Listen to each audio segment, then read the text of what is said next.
Graça e paz. É com muita alegria que mais uma vez nós estamos aqui para compartilhar a palavra do Senhor. E uma alegria especial, porque realmente hoje é um dia de festa, um dia de celebração. Quando mais irmãos estão aqui confessando a experiência que tiveram com o Senhor Jesus Cristo. Isso é motivo de muita festa para Deus e para nós também. E eu gostaria de abrir com os irmãos em Provérbios, no capítulo 21, versículo 2. E depois Salmos 139, 23.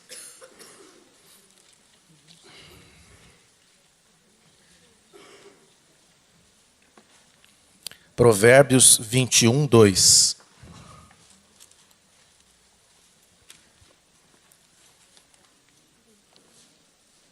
Todo o caminho do homem é reto aos seus próprios olhos, mas o Senhor sonda os corações. Amém. 139. 23. Sonda-me, ó Deus, e conhece o meu coração. Prova-me e conhece os meus pensamentos. Amém. Esta é a nossa oração hoje. Porque os nossos caminhos, como diz Provérbio 21, 2, o caminho do homem é reto aos seus próprios olhos.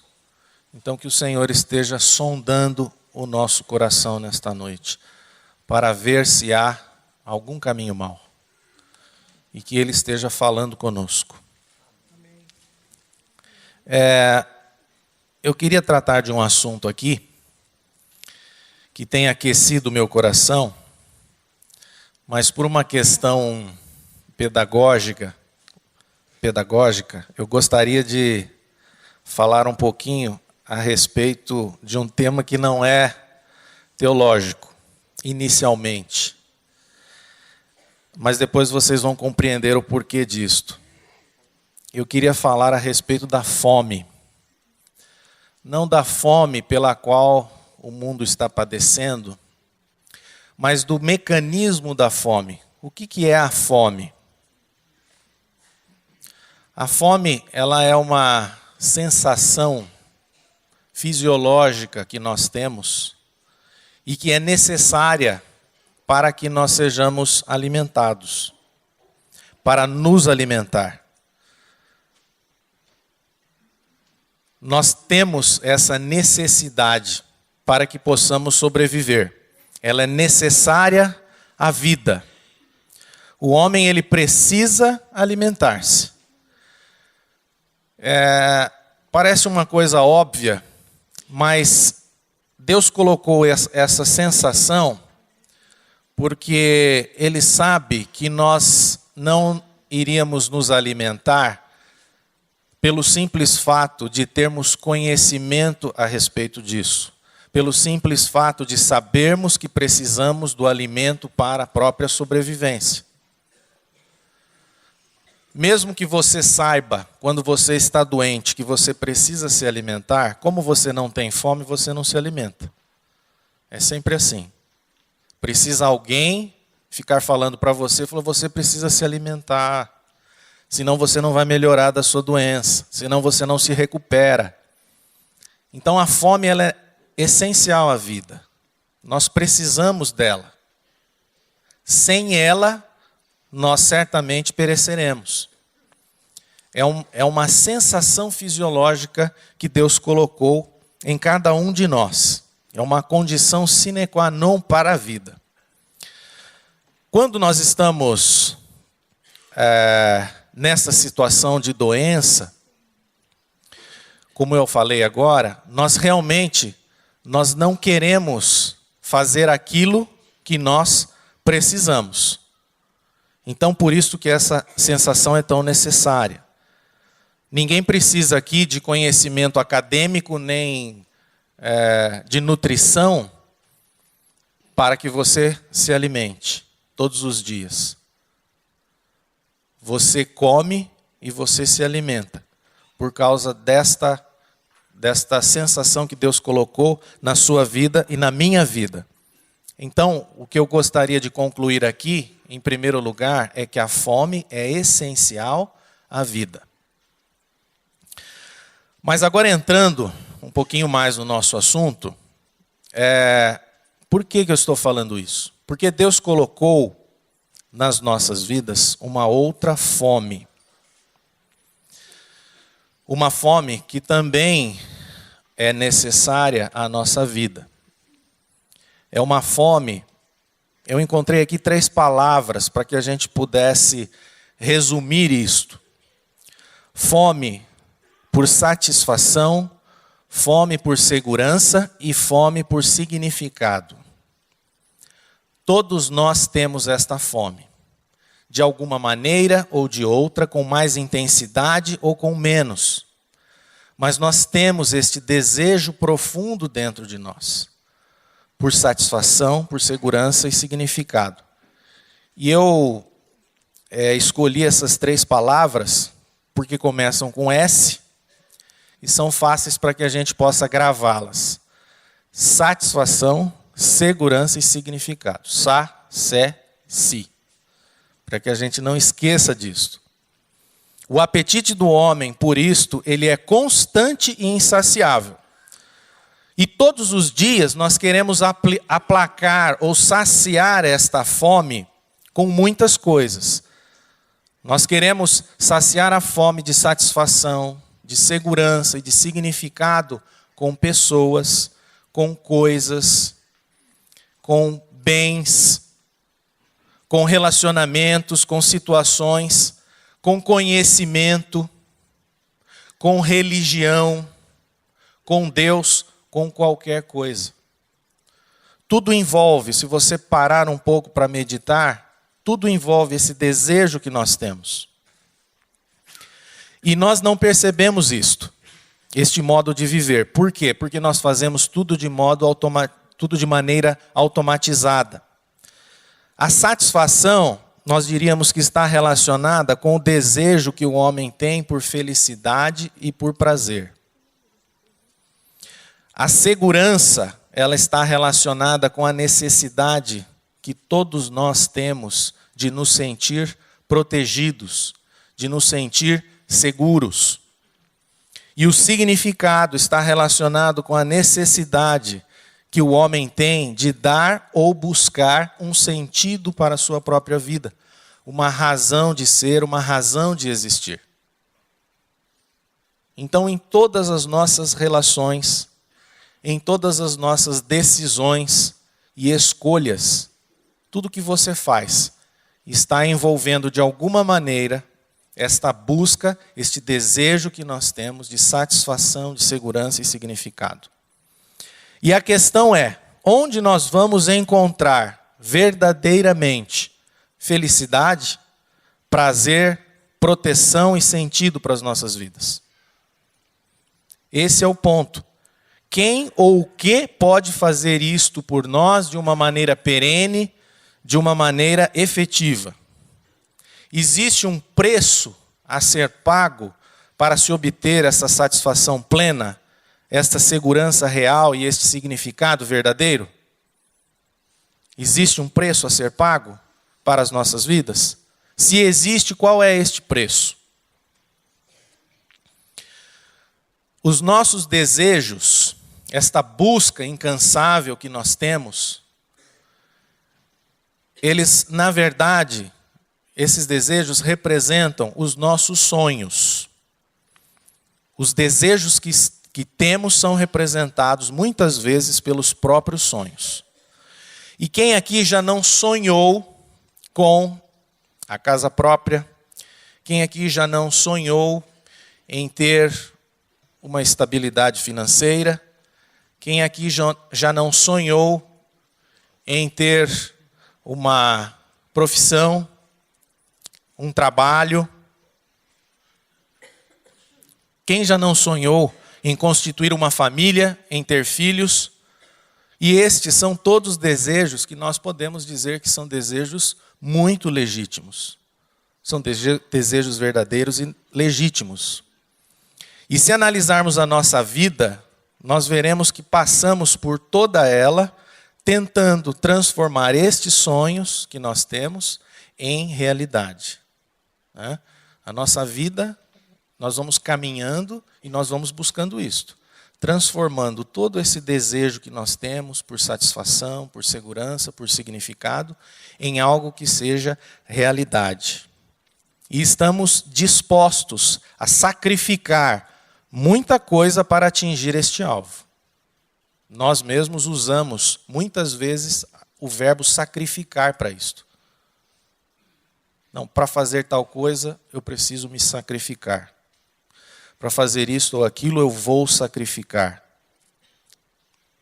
Por qual motivo? Para justificar a concretização destes nossos sonhos.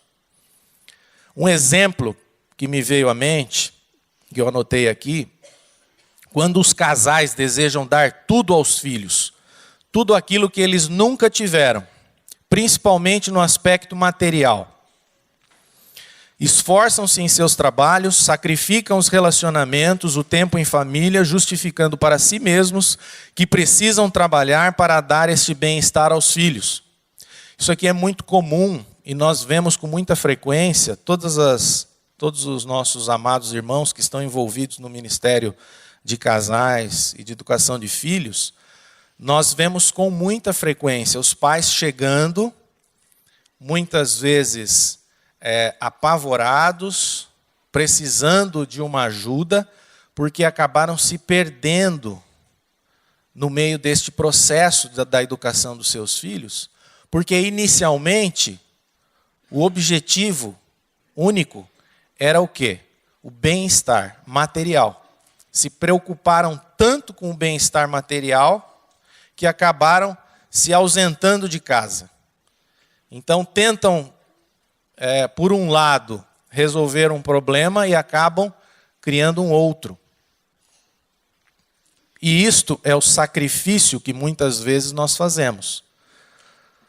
Muitas vezes nós não tivemos uma condição financeira boa. E às vezes queremos dar essa condição para os nossos filhos. E aí sacrificamos alguma coisa. Então, é esse desejo que muitas vezes exige esse sacrifício da nossa parte. E isto, evidentemente, não é algo bom, porque alguma coisa, alguma área da nossa vida acaba sendo penalizada. O que há de errado? O que há de errado é que realizar, muitas vezes, nosso maior desejo pode não ser a melhor coisa para nós. Na verdade, nosso maior sonho pode, muitas vezes, se transformar num verdadeiro pesadelo. A busca que nós temos por satisfação, por segurança e por significado, esse desejo que está dentro de nós e que nós colocamos como objetivo na nossa vida, muitas vezes pode se transformar num pesadelo. Por quê? A resposta é porque o nosso coração transforma simples desejos em ídolos. Ídolos. Os desejos, enquanto desejos, eles não fazem mal para ninguém. Mas a partir do momento que o nosso coração transforma esses desejos em ídolos, isso acaba sendo uma tragédia na nossa vida. Quando isto acontece, não estamos mais tentando realizar um simples sonho, mas tentando satisfazer um ídolo que está dentro do nosso coração. E o nosso coração é uma verdadeira fábrica de fazer ídolos. Vocês podem até não crer, mas essa é uma realidade. O coração é uma fábrica de fazer ídolos. Nós é que não percebemos isto. Eu gostaria de ler com vocês Jeremias 17:9.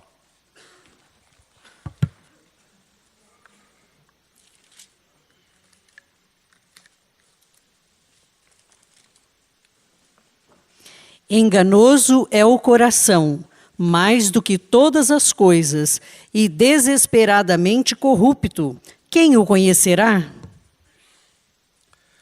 Podemos confiar no coração? Não. Não podemos. Porque ele é desesperadamente corrupto. E ele torna simples sonhos, pequenos desejos que você tem, em ídolos na sua vida. E o que é um ídolo? O que é um ídolo? Quando nós falamos ou pensamos em ídolos, talvez, porque é o que veio à primeira vista na minha mente, foram imagens, estátuas e pessoas curvando-se a estas imagens ou a estas estátuas. E também me levou à antiguidade. Por quê? Porque isso parece que está muito distante de nós. Imagens, estátuas, isso deve ser coisa da era primitiva. Essa é a primeira questão que vem até nós.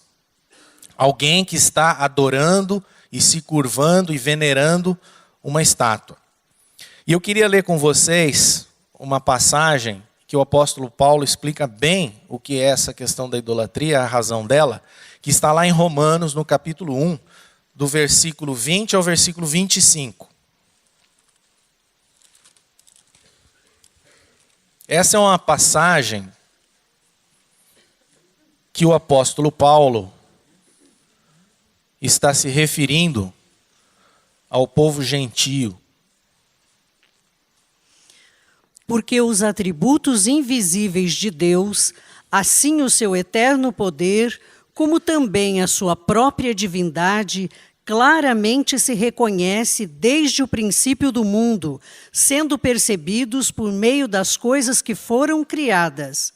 Tais homens são, por isso, indesculpáveis, porquanto, tendo conhecimento de Deus, não o glorificaram como Deus, nem lhe deram graças. Antes, se tornaram nulos em seus próprios raciocínios, obscurecendo-se-lhes o coração insensato, incalculando-se por sábios, tornando-se loucos.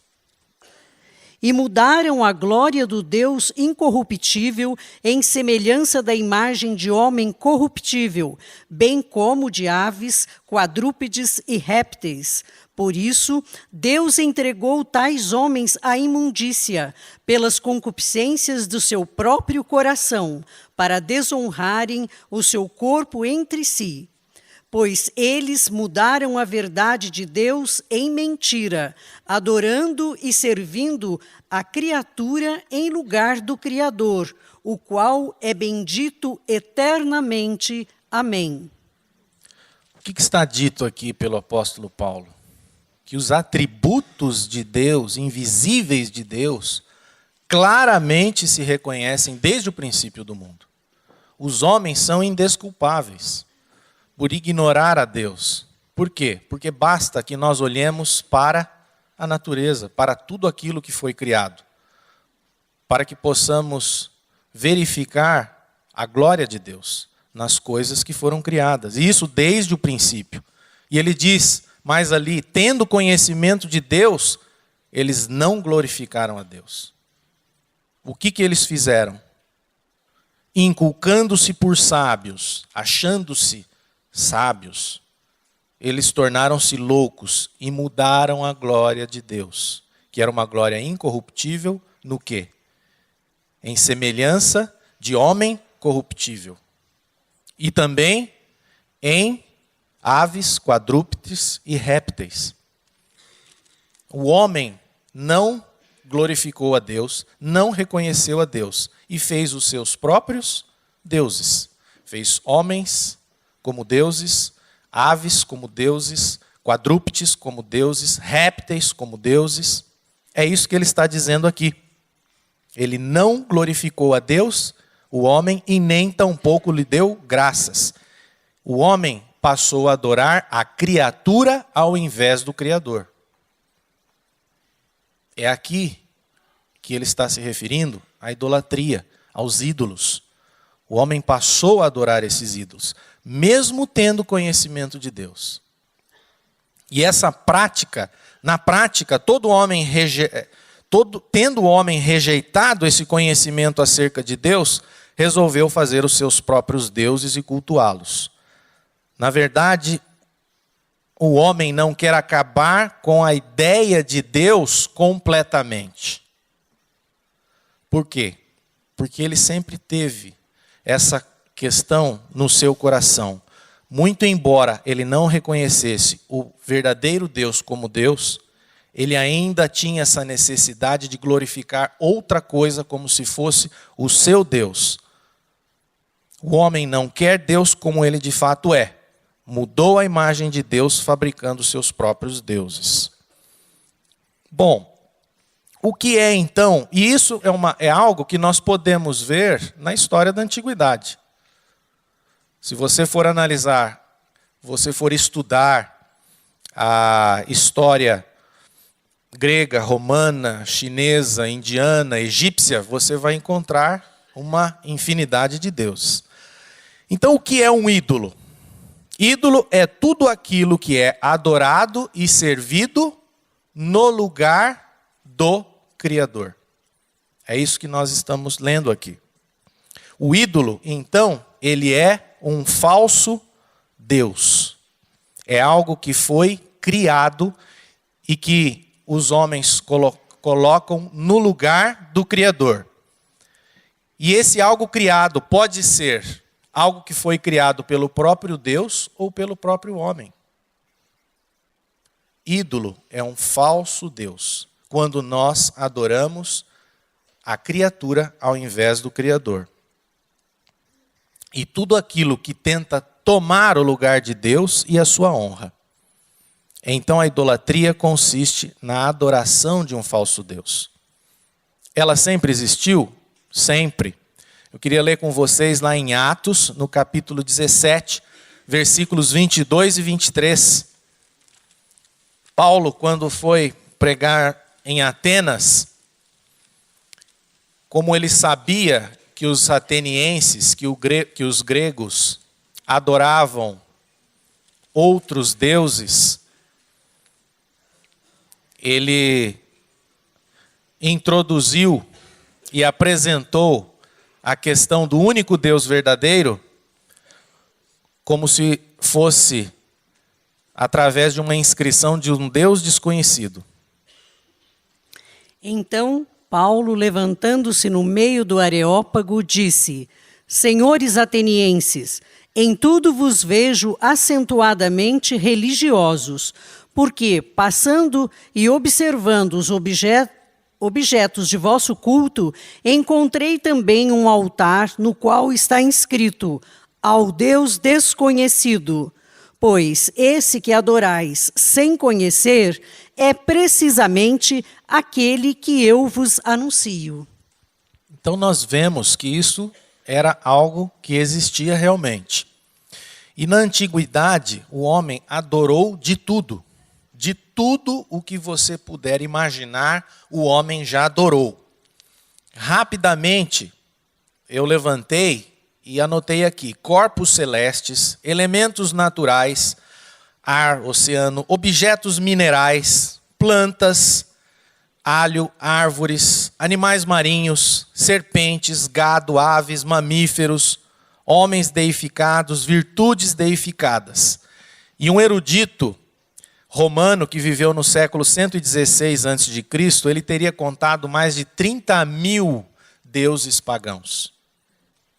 Isso a título de curiosidade, para vocês terem uma ideia do que significa a idolatria, do que significam os falsos deuses na vida do ser humano.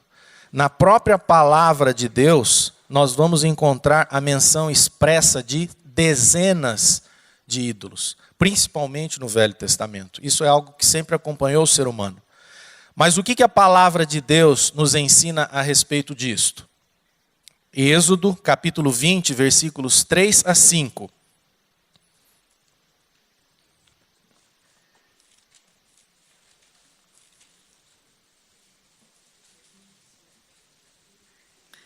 Não terás outros deuses diante de mim. Não farás para ti imagem de escultura, nem semelhança alguma do que há em cima nos céus, nem embaixo na terra, nem nas águas debaixo da terra. Não as adorarás, nem lhes darás culto, porque eu sou o Senhor teu Deus, Deus zeloso, que visito a iniquidade dos pais nos filhos até a terceira e quarta geração daqueles que me aborrecem. Aqui está bem claro. Não as adorarás, nem lhes darás culto, porque eu sou o Senhor teu Deus. O Deus, que Deus é este? O Deus de Abraão, de Isaac e de Jacó. Somente a Ele nós devemos prestar culto. Mas por que eu estou falando tudo isto? Porque estes, apesar de serem ídolos que existiram na vida do homem, ainda não são os piores. Existem hoje em dia algumas religiões que ainda divinizam imagens, estátuas, sejam de pessoas, coisas ou animais. Talvez você não se prostre perante uma imagem ou uma estátua, mas isto não quer dizer que você está longe da idolatria. Infelizmente. Porque existem outros tipos de falsos deuses. É a adoração dos ídolos do nosso interior. A adoração de ídolos no nosso coração. Estes ídolos são tão difíceis de satisfazer quanto as divindades em tempos antigos.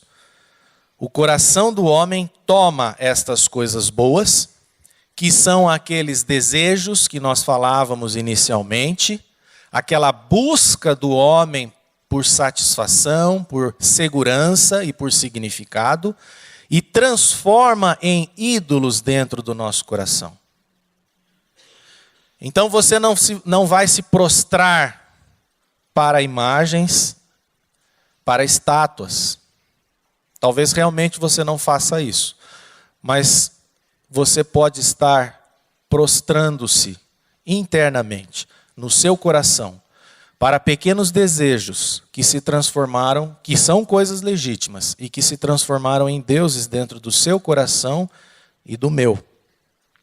O coração do homem toma coisas boas, como carreira profissional, amor, bens materiais, família, igreja, e transforma isto em falsos deuses.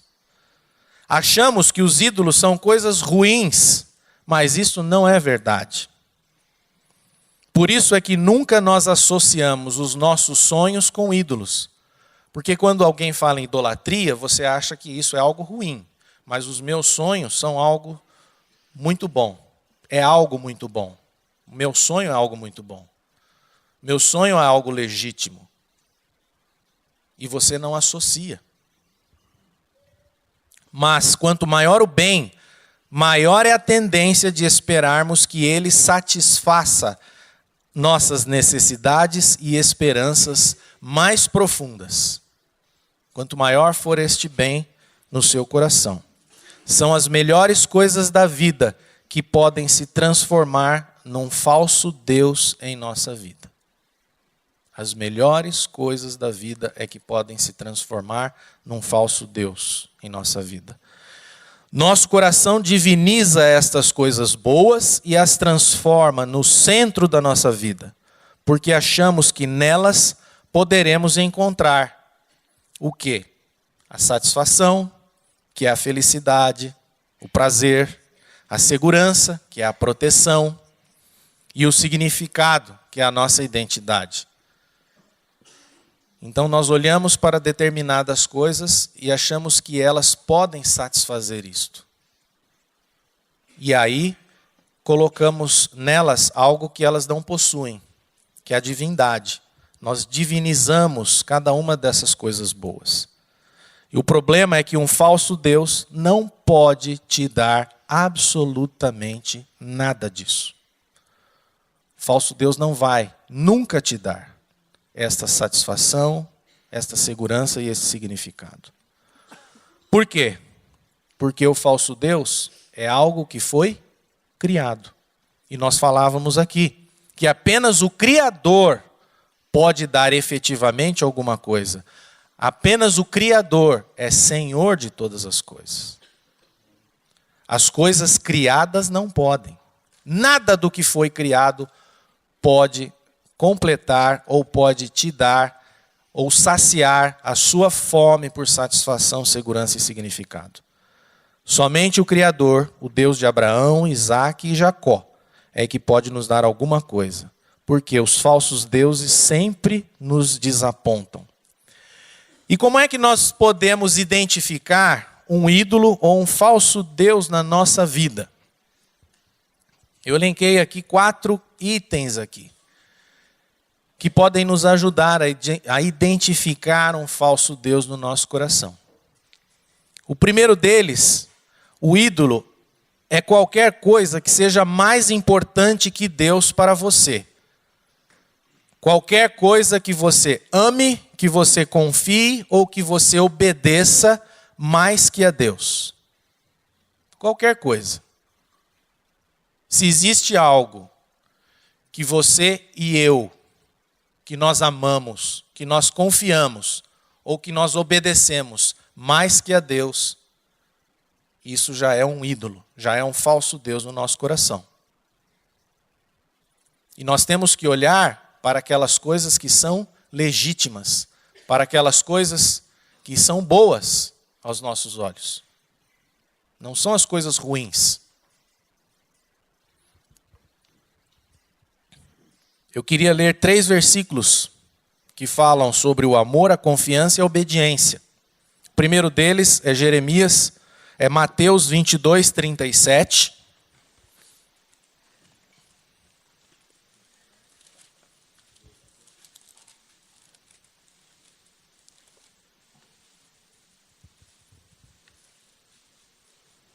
Respondeu-lhe Jesus: Amarás o Senhor teu Deus de todo o teu coração, de toda a tua alma e de todo o teu entendimento.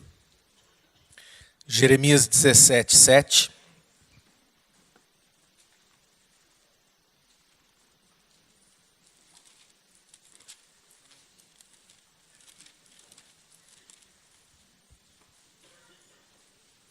Bendito o homem que confia no Senhor e cuja esperança é o Senhor.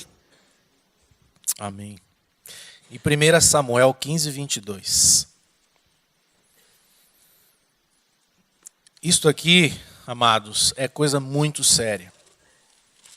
Talvez num primeiro momento você não consiga identificar, porque é muito difícil para nós nos convencermos que de fato algo está funcionando como um ídolo no nosso coração. Porém, Samuel disse: Tem porventura o Senhor tanto prazer em holocaustos e sacrifícios, quanto em que se obedeça a sua palavra? Eis que o obedecer é melhor do que o sacrificar, e o atender melhor do que a gordura de carneiros. Nós precisamos fazer uma reflexão a respeito destas 3 questões. O que nós estamos amando, confiando ou obedecendo? E eu diria mais, o mais difícil é a obediência. Porque nós achamos, como nós lemos no primeiro versículo aqui, aos nossos olhos que o nosso caminho é reto. Que o nosso caminho é correto. Então nós não enxergamos. Por isso que nós precisamos de Deus para sondar o nosso coração e ver se há algo mal. Se tem alguma coisa que nós estamos obedecendo mais do que a Deus. A segunda questão que nós podemos utilizar para identificar um ídolo, um falso Deus na nossa vida, é que o ídolo é aquilo que sempre irá exigir uma compensação, algum sacrifício em troca. Se o sucesso profissional é seu Deus, você pode estar sacrificando relacionamentos. Se o dinheiro é seu Deus, você pode estar sacrificando a família. Se seus filhos são o seu Deus, você pode estar sacrificando o seu casamento. Se a beleza é seu Deus, você pode estar sacrificando a sua saúde. Quantas vezes nós não lemos, assistimos na televisão, moças com problemas de anorexia, nessa busca incansável da beleza. Pessoas indo atrás de cirurgias estéticas, que muitas vezes acabam trazendo mais problema ao corpo do que benefício. Essa questão dos filhos como sendo um Deus, isso aqui nós vemos com muita frequência lá no curso de educação de filhos.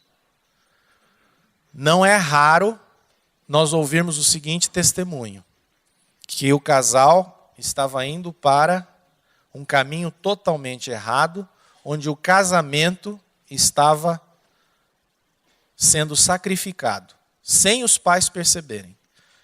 O relacionamento conjugal estava indo para o brejo. Por quê? Porque os filhos eram o centro da vida deles. Nós até usamos uma expressão lá, o centro do universo familiar. E o relacionamento é sacrificado. Então, um ídolo na nossa vida é aquilo que vai sempre exigir algum tipo de compensação. Então fique atento se você está fazendo alguma compensação. A terceira questão, aliás, antes, o Deus verdadeiro e único nos amou de tal maneira que deu o seu Filho como sacrifício por nós. Jesus Cristo, mediante a sua morte na cruz, fez a oferta do seu corpo uma vez por todas. O modelo que nós temos na Bíblia é o modelo de Cristo. É o modelo de relação de Deus com o homem através do seu Filho Jesus Cristo. E ele já ofereceu todo e qualquer sacrifício no seu corpo. Ele já pagou todo e qualquer preço pelos pecados do mundo todo. E lá, naquela cruz, ele nos deu vida e vida em abundância. Em Cristo, nada nos é exigido, porque todo o preço já foi pago. Esse é o modelo que nós temos. E não só um modelo, mas é uma realidade na nossa vida. A terceira questão para identificar um falso ídolo é que enquanto Cristo liberta, o ídolo ele escraviza, tornando a pessoa refém da situação. Gálatas capítulo 5, versículo 1.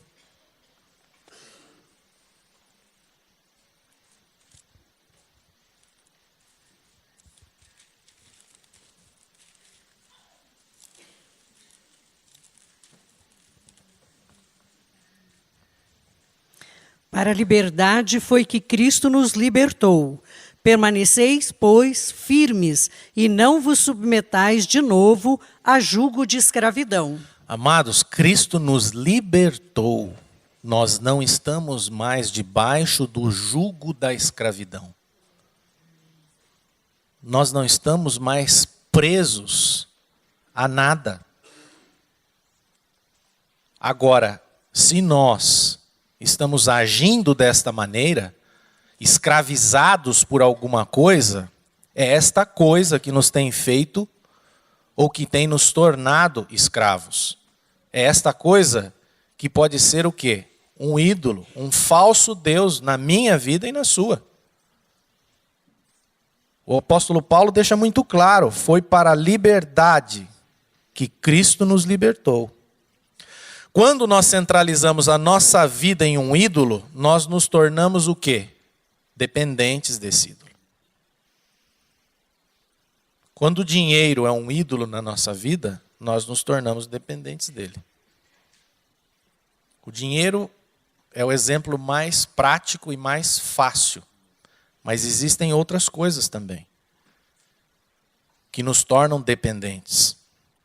Se o nosso falso Deus é ameaçado de alguma forma, nossa resposta é pânico completo e o fim da esperança. Se o seu falso Deus, ou o meu falso Deus, ele é ameaçado, nós entramos em desespero. Isso é o que acontece se existe um falso Deus no meu coração e no seu. É pânico. Nós perdemos o chão. Por quê? Porque estamos adorando um falso Deus, um ídolo no nosso coração. E a quarta questão é: se você falhar, o ídolo nunca irá perdoar. Mas Deus sempre agirá com graça e com misericórdia. O falso Deus não perdoa. Deus age com graça e misericórdia. O falso Deus não. Na crise econômica de 2008 e 2009, que assolou os Estados Unidos, muitos, não foram poucos, muitos casos de suicídio de empresários foram observados lá. Muitas pessoas que eram ricas e que por conta da crise perderam tudo. O que aconteceu? Elas não suportaram e sucumbiram através do suicídio. Por quê? Por causa do falso Deus. Porque ele não perdoa, ele é implacável na nossa vida. Por isso que o nosso Deus verdadeiro, por isso que Cristo Jesus, que nos libertou, esse deve ocupar o nosso coração. Tão somente. E alguns ídolos que são muito sutis na nossa vida, que nós até já comentamos alguns, mas eu queria repassar. Um dos ídolos sutis, a família. Quando a família se torna um ídolo, o cônjuge e os filhos acabam sendo esmagados pelas nossas próprias expectativas. Quando você, pai, ou você, mãe, torna a sua família um ídolo, um falso Deus, você cria tantas expectativas na vida desta família que você acaba esmagando essa família, sufocando esta família. Essa semana eu estava assistindo um programa na TV que era troca de mulheres, troca de famílias, eu não sei como é que é o nome. Então pegaram uma pessoa de Nova York, uma mulher de Nova York, muito rígida, e trocaram por uma família que vivia num parque de diversões. Então, e a família que vivia no parque de diversões, a mulher foi para Nova York. Bom, por que eles fizeram isso? A família que vivia no parque de diversões, o pai era dono do parque. Então os filhos podiam fazer tudo, a qualquer hora, não estudavam em escola e faziam apenas as lições dentro de um trailer. E eram felizes, entre aspas. E a família de Nova York era uma família que as filhas, elas tinham uma agenda de segunda a segunda. E só para resumir, nas férias elas tinham aula de matemática, de economia e de latim. E a mãe colocava em 4 tipos de esportes. Um deles era golfe, porque a mãe entendia que quando elas fossem adultas, o golfe seria muito bom para o relacionamento profissional delas. Bom, vocês imaginam o que virou isso, né? Virou um angu. Mas, o que significa isso? Aquela mãe de Nova York, ela fez da sua família um Deus. E ela estava sufocando as filhas. As filhas não aguentavam mais. Por quê? Porque a própria mãe criou muita expectativa. Então, ao invés de ajudar, a mãe estava prejudicando. Nem vou entrar no mérito das outras questões envolvidas. Mas isso me chamou a atenção. Quando você faz da sua família um falso Deus, você cria expectativas e você sufoca a família. O cônjuge e os filhos. O trabalho também é um ídolo muito sutil. Quando o trabalho é um ídolo, a pessoa vive escrava da preocupação com o seu trabalho. E já junto com o trabalho, o dinheiro. Quando o dinheiro é um ídolo na vida da pessoa, a preocupação ela é muito grande, tanto com a falta do dinheiro, quanto em administrar o acúmulo das riquezas. Tanto uma coisa quanto outra. Se o seu Deus é o dinheiro e você está muito preocupado em adquiri-lo, não pense que quando você tiver, quando você, pelo fruto do seu trabalho ou porque você ganhou na Mega Sena, você não terá mais problemas. Se ele for um Deus na sua vida, você vai continuar preocupado com ele. São ídolos. A igreja ou o ministério, quando a igreja ou o ministério representam um ídolo, a pessoa se torna refém do seu próprio orgulho e da sua própria vaidade. O próprio ministério dentro da igreja, ou a própria igreja, pode se tornar um Deus. E uma última questão que me chamou muito a atenção, que é um livro que eu li, que estudei, inclusive para que a gente pudesse estar trazendo essa mensagem, que é do Tim Keller, Deuses Falsos. Ele diz o seguinte, que a própria doutrina pode se transformar num Deus nas nossas vidas. Ele diz o seguinte, um ídolo é algo do qual tentamos obter coisas que apenas Deus pode nos dar. A idolatria funciona amplamente dentro das comunidades religiosas quando a verdade doutrinária é elevada à posição de um falso Deus. Isso ocorre quando as pessoas confiam na veracidade da doutrina para estar em comunhão com Deus e não no próprio Deus e sua graça. É um erro sutil, mas mortal. O sinal de que você caiu nessa forma de autojustificação é que você se tornou o que o livro de Provérbios chama de escarnecedor. Os escarnecedores sempre mostram desprezo e desdém pelos oponentes em vez de benevolência, boa vontade ou compreensão. Esse é um sinal de que eles não veem a si mesmos como pecadores salvos pela graça. Em vez disso, sua confiança na correção de seu ponto de vista faz com que se sintam superiores. Até mesmo a doutrina pode ser um falso Deus. Por quê? Porque nós estamos substituindo a doutrina pelo próprio Deus. Nada pode ocupar o lugar de Deus no nosso coração. Nada. Jesus Cristo é o nosso tudo. Tudo de verdade. Nem mesmo a doutrina pode ocupar o lugar dele. E eu gostei quando ele diz, porque isso nós podemos usar como um termômetro para nós. Quando nós sabemos que a doutrina se transformou num falso Deus?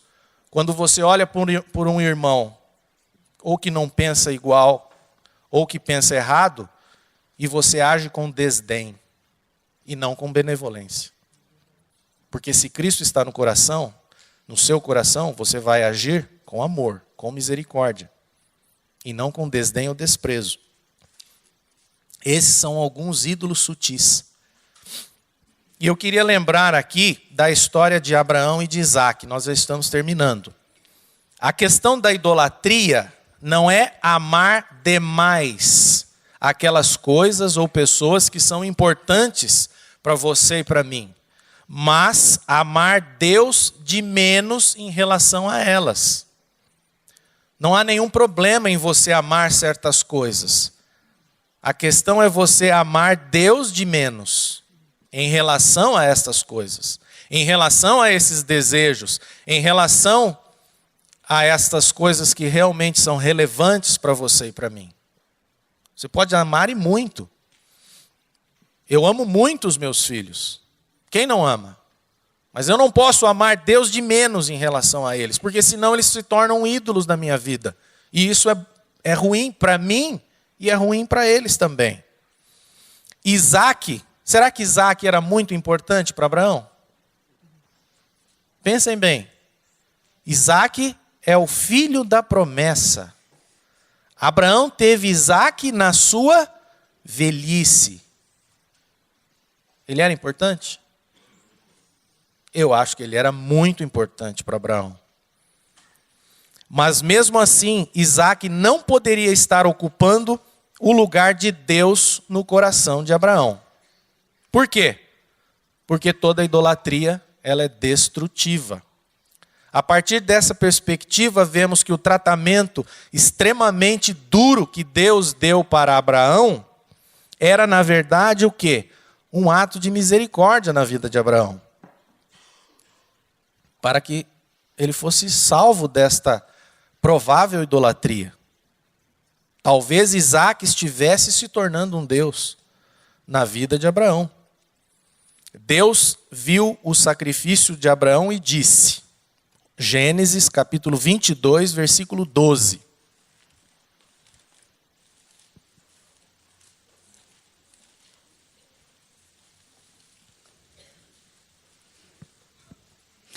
Então lhe disse, não estendas a mão sobre o rapaz e nada lhe faças, pois agora sei que temes a Deus, porquanto não me negaste o filho, o teu único filho. Foi um teste que Deus aplicou na vida de Abraão. E ele disse, não estendas a mão. Agora sei que temes a Deus, porquanto não me negaste o filho, o teu único filho. Deus agiu com misericórdia. Será que podemos hoje olhar para o sacrifício ocorrido na cruz do Calvário e dizer para Deus, agora sabemos que nos amas, porque não nos negaste o teu filho, o teu único filho.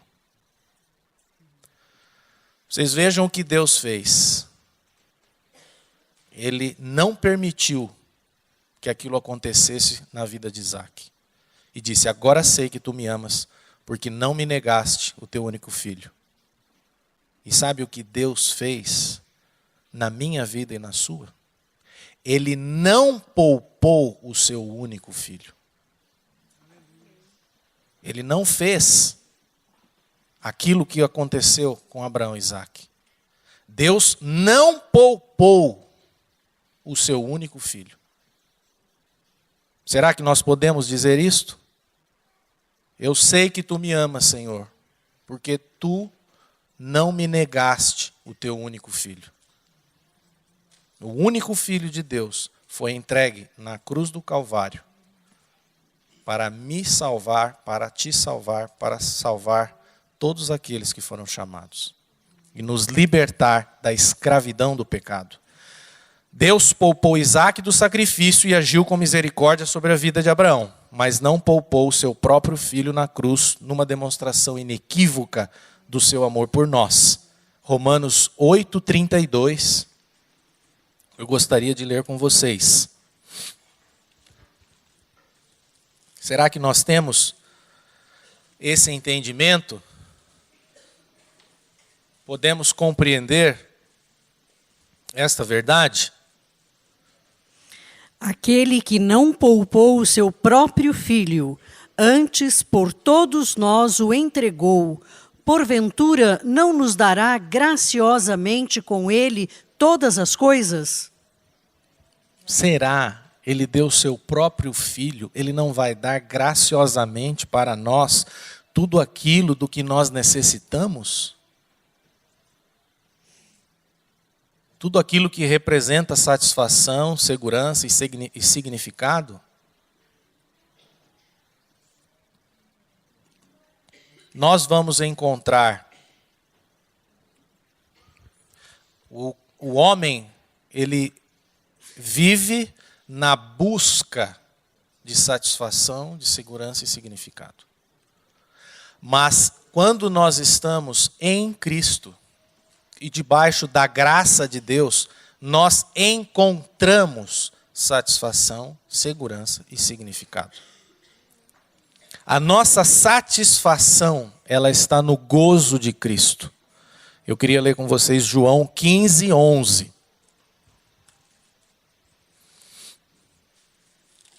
Nós já estamos terminando. Tenho-vos dito essas coisas para que o meu gozo esteja em vós e o vosso gozo seja completo. Jesus disse, tenho-vos dito essas coisas para que o meu gozo, a minha alegria, esteja em vocês e o gozo de vocês seja completo. Completo no Senhor Jesus Cristo. A nossa segurança, eu gostaria que vocês abrissem em Filipenses 4, versículos 6 e 7. A nossa segurança, onde é que ela está? Onde é que nós estamos seguros? Não andeis ansiosos de coisa alguma, em tudo, porém, sejam conhecidas diante de Deus as vossas petições pela oração e pela súplica, com ações de graças. E a paz de Deus, que excede todo o entendimento, guardará o vosso coração e a vossa mente em Cristo Jesus. A paz de Deus, a nossa segurança, ela está na paz de Cristo. A paz de Deus, que excede todo o entendimento, guardará o vosso coração e a vossa mente. Onde? Em Cristo Jesus. E finalmente, Gálatas 2, 19 e 20, que é também um conhecido nosso. O nosso significado, ele está na identidade que nós temos em Cristo Jesus. O sentido da nossa vida.